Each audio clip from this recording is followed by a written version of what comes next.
এই শহরের যা অস্ত্র আছে এই অস্ত্রের খুব কম অংশই আমরা এখানে আনতে পেরেছি।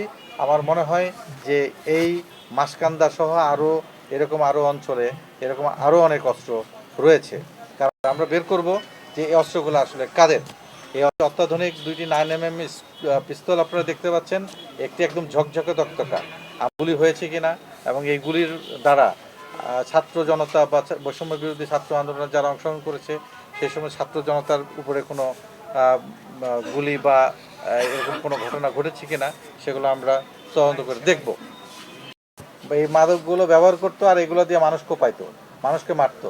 তো এরকম একটি দল বা এরকম একটি রাজনৈতিক সংগঠন যাদেরকে সরকার ইতিমধ্যে নিষিদ্ধ ঘোষণা করেছে, তাদেরকে ধরিয়ে দেওয়ার জন্য আমাদের আবেদন থাকলো আপনাদের কাছে। তাদেরকে দেখা মাত্রই পুলিশকে খবর দিবেন, তাদেরকে অ্যারেস্ট করা হবে এবং আইনানুগ ব্যবস্থা নেওয়া হবে।